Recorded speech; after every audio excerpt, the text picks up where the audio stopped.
Kihana kimakone igumire aikari a itura ria Mayaihi gicigo-ini kia ubunge gia Kikuyu kaunti-ini ya Kiambu thutha wa murutwo umwe kuuragwo na njira ya guthecangwo na kahiu.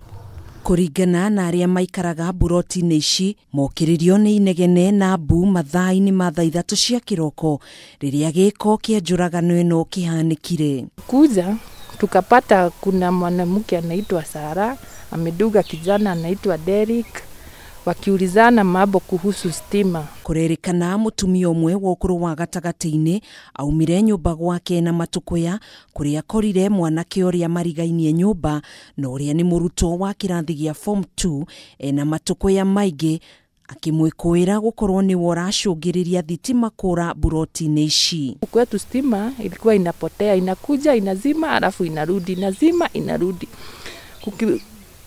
Sasa kijana akatoka kuangalia socket breaker ni nini baya mambo na stima.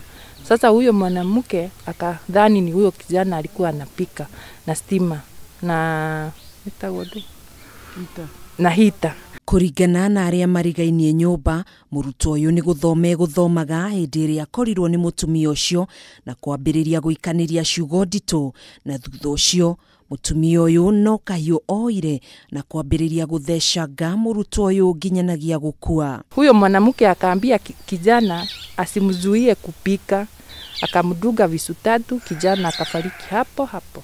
Student hata tuliangalia student alikuwa amefua uniform na alikuwa anafanya homework zake. Lakini mamake hakuwa anakaa huko. Mamake ni kurudi, sasa alipigiwa simu baadaye akakuja. Akihura ndeto ino mukonde kuhitukira njira ya thimu, kamanda wa borithi sub-county ya Kikuyu ni ugite ni mambiriirie uthuthuria baraginyo wigie njuragano ino guku akiuga mutumia uyu aingiritwo ceceni-ini ya borithi ya Kikuyu kuria atanyitwo gukinywo igoti-ini na thitango ya njuragano. Mamake ni single mother, sasa anaenda kutafuta unga. Mamake anauzanga hizi vitongoe na hizi zinakunywanga mlatina. Sasa anazungushanga. Akizungusha sasa unaona labda anaachia kijana sapa ndio akuje baadaye.